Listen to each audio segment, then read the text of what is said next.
अस्सलाम वालेकुम व्यूअर्स, मेरा नाम इरफान असगर, आप देख रहे हैं मेरा यूट्यूब चैनल। व्यूअर्स, बड़ी इंटरेस्टिंग स्टोरीज़ हैं, सिचुएशंस हैं इस मुल्क में। और मुझे तो ये लग रहा है कि जो दो भाई हैं, जहाँ पे इधर दो भाइयों का झगड़ा हुआ है तो उधर उधर भी दो भाइयों का झगड़ा जो है वो ज़्यादा हो रहा है। जिस तरह से मैं बात कर रहा हूँ चौधरी शुजात साहब की और परवेज़ इलाही साहब की, भाई कहा जाता है उन्होंने, और उनके बाद साथ चौधरी वजाहत साहब जो है, इनका जो आपस में एक सिचुएशन क्रिएट हुई है और बड़ा अजीब सी सूरत हाल हो रही है उसमें। उसी तरह से जो शीन और नून हैं और जो शहबाज शरीफ साहब और नवाज शरीफ साहब हैं, उनके भी जो है ना कुछ रिफ्ट सामने आ रही हैं। किस किस्म की रिफ्ट सामने आ रही हैं मैं आपको बताऊंगा। उसके अलावा पंजाब जो है ऑब्वियसली इस वक्त जो है वो सेंटर बना हुआ है हर किस्म की पॉलिटिक्स का। और जब तक वो 17 तारीख को वहाँ पे बाई इलेक्शन नहीं हो जाते, वो खान साहब भी वहाँ पे पहुँच गए हैं। और ये भी बड़ी तफसील, बड़ी इंटरेस्टिंग तफसील बताऊँगा। और जो वहाँ की जो कोर्ट्स हैं वो भी बड़ी एक्टिव हुई हैं, उनके क्या नताइज निकल रहे हैं, चीज़ें निकल रही हैं, और कल क्या हुआ और आज क्या होगा, वो सारा कुछ भी आपको बताऊँगा। लेकिन अभी जो है फौरी तौर पे आपको पहले बताते हैं कि क्या सूरत हाल चल रही है, शीन और नून का क्या कॉन्फ्लिक्ट चल रहा है। असल में सूरत हाल ये है कि ये कभी भी नवाज शरीफ साहब जो है वो इस चीज़ में इंटरेस्टेड नहीं थी कि इस चीज़ को लंबा किया जाए। वो यही चाह रहे थे कि क्योंकि मरीम साहब भी आउट ऑफ एक्शन है और नवाज शरीफ साहब भी आउट ऑफ एक्शन है, उन्होंने कभी ये चीज़ एंजॉय की नहीं है। तो वो उनके लिए बड़ा अजीब है कि शहबाज शरीफ जिसको जहाँ जहाँ पे बचा बचा के ले जा रहे थे और कभी भी उसको जो है एक्सपोज नहीं कर रहे थे। यहाँ तक कि जब सिचुएशन ऐसी आई कि नवाज शरीफ साहब को स्टेप डाउन करना पड़ा, उस वक्त भी उन्होंने शहबाज शरीफ साहब को वज़ीर आज़म नहीं बनाया, शायद खाकान अब्बासी साहब को वज़ीर आज़म बनाया। तो उस सूरत हाल में घूम फिर के यहाँ पे सूरत हाल ऐसी बन जाए कि शहबाज शरीफ साहब जो है वज़ीर आज़म बन जाएं और हमजा शहबाज जो है वो आ जाएं, आके बन जाएं वज़ीर आला। इस किस्म की सूरत हाल में बड़ी और सिचुएशंस होती हैं। किसी ने हमें एक और भी खबर दी थी बहुत पहले, जब एग्ज़ाइल में थे सऊदी अरब में नवाज शरीफ साहब और हमजा साहब, यहाँ पे एज अ गारंटी मुशर्रफ साहब के दौर में वो यहाँ पे थे, और शहबाज शरीफ और नवाज शरीफ साहब उनकी सारी फैमिलीज बाहर थी, सिर्फ हमजा सिर्फ जो यहाँ पे एज अ गारंटर रखे हुए थे, उसमें ह्यूमन गारंटी कि ये आप कोई ऐसी हरकत नहीं करेंगे जो पैक्ट हुआ है उसके हिसाब से चलेंगे। वो पैक्ट को सब ने इनकार भी किया कि नहीं है, ऐसा नहीं है, जैसा भी वो सारा कुछ हुआ उसमें। तो उस वक्त भी जब नवाज शरीफ साहब वापस आए तो उन्होंने जो है इस किस्म की कोई बात की एक जलसे में कि हमजा शहबाज शरीफ कुछ शाबाशी दे रहे थे, जितना उन्होंने इतना टाइम गुजारा था अपनी फैमिली के बगैर, क्योंकि हमजा शहबाज को मुल्क से बाहर जाने की इजाज़त नहीं थी और बाकियों को मुल्क में आने की इजाज़त नहीं थी। तो उन्होंने जब नवाज शरीफ साहब वापस आए तो उन्होंने आगे कहा कि हमजा शहबाज जो है ना ये उसको एक किस्म का जानशीन अपना जो है करार दिया। तो यहाँ पे बाकी जो है ये मरियम बीबी और बाकी सब लोगों के कहा जाता है कि उन लोगों को इसका बड़ा गुस्सा आया, बड़ा रिएक्ट हुआ। और आपको याद होगा कि उस वक्त आयशा आहत का केस निकला और इस किस्म की सूरत हाल क्रिएट हुई। ऐसा हमजा शहबाज को डिफेम किया गया कि वो हमजा शहबाज काफ़ी अरसे के लिए कड़च ख़त्म गायब। वो सूरत हाल मतलब गेम ऑफ थ्रोन्स में चल रहा होता है ना, अंदर भी सारा कुछ चल रहा होता है। तो उस किस्म की सूरत हाल भी। लेकिन इस वक्त भी यही सूरत हाल है, लेकिन इस वक्त जो है वो मरियम बीबी के हवाले से भी मसाइल हैं, क्योंकि अभी केस बहुत ज़्यादा उनके क्लियर नहीं हुए, अभी इतनी क्लैरिटी नहीं मिली। नवाज शरीफ साहब ने बड़ा कोशिश की कि जो परवेज़ मुशर्रफ साहब हैं उनको ग्रीन चिट मिल जाए, बेचारे वापस आ जाए यहाँ पे, और उसके बाद उनको वो उनके आने के बाद थोड़ा सा ज़रा आसानी हो जाए और उसके बाद कहा जाए कि चलो नवाज शरीफ साहब भी वापस आ जाएँ। लेकिन वो भी नहीं हुआ। हालांकि आर्मी चीफ गए भी वहाँ पे, जो एक निजी दौरे पे अपनी बेगम साहबा के साथ गए और परवेज़ मुशर्रफ साहब से मिलकर भी आए वहाँ पे, लेकिन डॉक्टर्स की टीम भी लेके गए कहा जाता है। तो लेकिन मुशर्रफ साहब ने, उनकी फैमिली ने जो है वो पसंद नहीं किया वापस आना, क्योंकि इतना अरसा ख्वारी के बाद उन्होंने कहा कि अब आपको याद आ गया, रहने दो, दफ़ा करो, छोड़ो, रहने दो। तो ये सूरत हाल होगी। तो नवाज शरीफ साहब के साथ ये मसाइल हो गए। लेकिन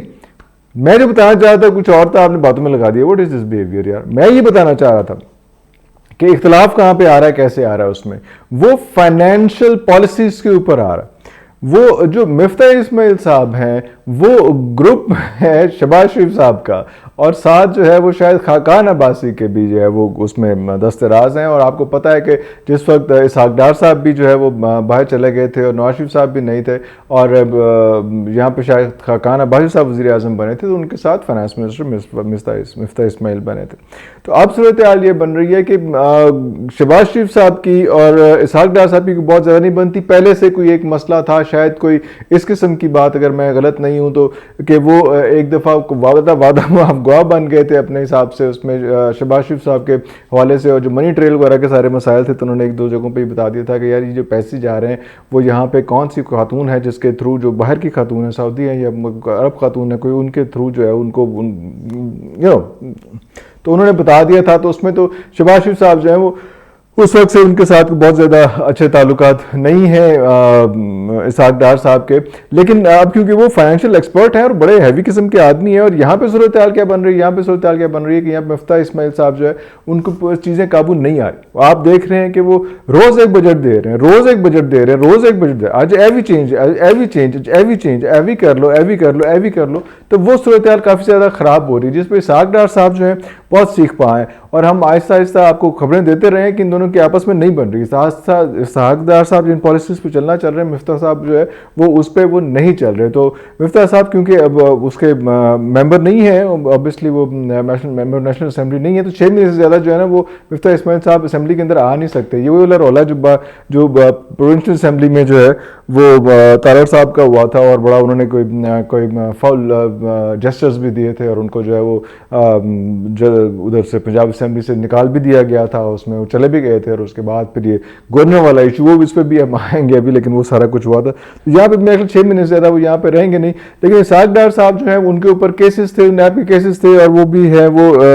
वो एसिड बियॉन्ड मीन्स के केसेस थे, वो मसला चल रहा था उसमें। लेकिन वहाँ पे भी समझ आ रही है कि थोड़ा सा जो है उनको पहले नहीं रिलीफ मिल रहा था, लेकिन आज देख रहे हैं कि इस गवर्नमेंट के से फाइनेंसेस नहीं संभाले जा रहे, तो जो बड़े हैं उन्होंने भी फैसला किया, पहले नहीं रिलीफ दे रहे थे, वो कहते नहीं ये इसहाक डार नहीं आएगा, इसहाक डार बड़ा रौला, बड़ा कट्टा खुल जाएगा, बड़ा खान पहले बड़ा खजल कर रहे हैं और खजल करेगा। लेकिन वो सूरत हाल जो है वो ये आ रही है कि अब वो चाह रहे हैं कि वो आ जाएं और आके यहाँ पे संभालें उसमें, और आके अपने केसेस का भी महकला, केसेस आते साथ ही जो है उनको रिलीफ मिल जाएगा, रिलीफ एंड करके उन्होंने रिलीफ मिल जाना है कि ये आपको रिलीफ है, आपको वो अदालतों से जो है वो इस्तिस्ना भी मिल जाएगा, जिस तरह शहबाज शरीफ साहब को मिल गया, और जिस तरह से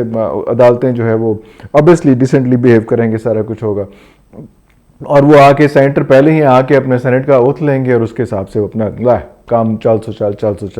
हो जाएगा उसमें। तो ये सूरत हाल जो है वहाँ पे है उसमें। और दूसरी खबर जो है वो इम्पॉर्टेंट है, वो इम्पॉर्टेंट खबर ये है कि पंजाब का सिचुएशन जो है बहुत ज़्यादा हैवी हो गई। पंजाब की सिचुएशन हैवी किस तरह से हो गई? पंजाब की सिचुएशन हैवी इस तरह से हो गई है कि खान साहब ने जो फैसला किया था कि मैं जब इलेक्शन से पहले मैं लाहौर में डेरे डालूंगा और आके यहाँ बैठ के अपनी चीज़ें मॉनिटर करूँगा, सारा कुछ करूँगा, और हर हल्के में जाके जिस जगह पे उन लोगों ने कहा हुआ था, उन्होंने मेरे खिलाफ जो है वो मेरे बंदे जो टूटे थे उन हल्कों में जाके कहूँगा कि इन बंदों को वोट नहीं डालना, क्योंकि सारे वही बंदे खड़े हुए हैं। तो उन्होंने जाके हर जगह से जाके मैं कहूँगा कि मैंने बंदे ने वोट नहीं पाना, तो वो उन्होंने कर दिया, और एक दिन में 4 हल्के पड़का दिए। अच्छा, ये मी टू की पॉलिसी पे होते हैं ना, ये मरीम साहबा जो मी टू की पॉलिसी, इमरान खान ने शर्ट पे साइन किए तो मरीम ने भी किए थे, तो हमजा ने भी किए थे, तो बाकी सब ने भी किए थे। फिर इमरान साहब एक बच्चे से मिले थे वहाँ पे बनी गाला में, तो सब ने अपनी अपनी टक टक टक टक हम वो जरदारी बिलावल जरदारी साहब तक सब ने किया था। तो उसमें तो अब अगर पता था खान साहब आए और आके उन्होंने यहाँ पे जब धाड़े मारी हैं, जब गुर्राए आके यहाँ पे लाहौर में, तो एकदम ये लोग भी एक्टिव हुए। उन्होंने कहा कि यार हमने तो प्लान किया था कि मरीम नवाज साहिबा जो है वो यहाँ पे इसको लीड करेंगे और सारा कुछ होगा, लेकिन वैसे हो नहीं रही। तो एकदम वो भी एक्टिव हुए, उन्होंने अपना काम शुरू किया, वो भी सारा कुछ कर रहे हैं। लेकिन अदालतों ने कुछ और सिचुएशन क्रिएट कर दी। अदालतों ने जो है वो इलेक्शन कमीशन जो हमेशा से मुतनाज़ा रहा है खान साहब के हवाले से, तो वो उन्होंने खान साहब जो उसको मुतनाज़ा कहते रहते हैं, मेरा कहने का मतलब ये है, तो वो उन्होंने इलेक्शन कमीशन को कहा कि यार जो 5 बंदे थे जो मखसूस नशिस्तों पे थे, जिसमें से 2 बंदे जो हैं वो जो मजहबी बुनियादों पे होते हैं, वो अक़लियतों पे होते हैं, वो थे, और 3 बंदे जो हैं वैसे 3 ख़वातीन थी उसमें, तो वो सीटें आप पीटीआई को दें और उनमें नॉमिनेट करें और उनको जल्दी जल्दी से उनको हल करें उसका। अभी 5 सीटें जो है अगर आ जाती हैं नेशनल असेंबली में, प्रोविजनल असेंबली में, तो हमजा साहब की सीटें जो है ना काफ़ी डगमगा जाती हैं। बाकी जो है वो ये 25 टोटल सीटें थी, 5 जो है मखसूस नशिस्तें थी, 20 दूसरी नशिस्तें, 20 वो नशिस्तें जिन पे 17 तारीख को इलेक्शन होने हैं। तो अब अगर उसमें और 25 टोटल 5 जो है एक क्लीन चिट मिल गई है, जो इन्होंने इलेक्शन कमीशन ने कहा था कि अभी नहीं हम करेंगे, हम उनके रिजल्ट्स देखेंगे, ये जो 20 नशिस्तें हैं ज़िमनी इंतखाबात के, उनके रिजल्ट देखने के बाद करेंगे। लेकिन वो सूरत हाल वहाँ पे जो है वो अटक गई है, और अटक वो जो है वो उन्होंने जो पंजाब जो लाहौर हाई कोर्ट है उसने कह दिया कि भाई नथिंग डूइंग, आप इलेक्शन कमीशन आप गैर आईनी बात कर रहे हैं, आप इसको ख़त्म करें, नल एंड वॉइड करें, और जाके आप किसी तरह से शुरू करें ये मसला, इनको सीटें, इनको 5 सीटें वापस करें, इनकी 5 सीटें वापस होकर जो है ना वो एक बड़ी बराबरी की सिचुएशन आई थी। अब जितनी भी अभी 20 सीटें जो बाकी रह गई हैं उसमें से जो कहा जा रहा है, जो गैलिप का सर्वे है, बाकी सर्वे हैं, वो कह रहे हैं कि 10 सीटें जो 13-14 सीटें जो है ज़रूर पीटीआई ले लेगा, 20 में से 13-14 सीटें ले लेता है तो क्लीन स्वीप हो जाती है, दोबारा से जो है वहाँ पे हुकूमत बन जाती है। तो इसलिए ये थोड़ा सा जो है ना हमजा शहबाज साहब की कुर्सी बहुत ज़्यादा डगमगा रही है। और उसमें ये भी मसला आता है कि अगर हमजा शहबाज साहब की कुर्सी डगमगा जाती है, अगर यहाँ पे अगर सीट टॉपल कर जाती है, सिचुएशन टॉपल कर जाती है और यहाँ पे दोबारा पीटीआई की हुकूमत बन जाती है, तो फिर फेडरल में भी मसाइल क्रिएट हो जाते हैं। फेडरल में क्या मसाइल क्रिएट होते हैं? फेडरल में बड़े हैवी मसाइल क्रिएट होते हैं। फेडरल में ये मसाइल क्रिएट होते हैं कि अगर आपके पास पंजाब के पास, अगर आपकी हुकूमत पंजाब में है और फिर अगर आपने लॉन्ग मार्च का किसी चीज़ का ऐलान करना है, तो केपीके और पंजाब ये दोनों, और पंजाब में भी कोई रुकावट नहीं क्योंकि आपकी हुकूमत हो, केपीके में पहले कोई रुकावट नहीं थी। अगर यहाँ से अगर ये दोनों सिट इन करने का प्लान करते हैं, ये दोनों एजिटेशन का प्लान करते हैं, तो 2 सूबे बड़े हैवी सिचुएशन क्रिएट कर सकते हैं इस मुल्क के अंदर और जल्दी से चीज़ें टॉपल कर सकते हैं। तो ये बड़ी इंपॉर्टेंट सिचुएशन है, बड़े इंपॉर्टेंट फीचर्स हैं जो होते जा रहे हैं, जिसमें अब लाहौर हाई कोर्ट ने बड़ा अहम फैसला किया और ये सारी सूरत हाल बन रही है। और जैसे जैसे नई सूरत हाल डेवलप होती रहेगी मैं आपको बताता रहूँगा। तब तक के लिए इजाज़त दीजिए, अल्लाह हाफिज़।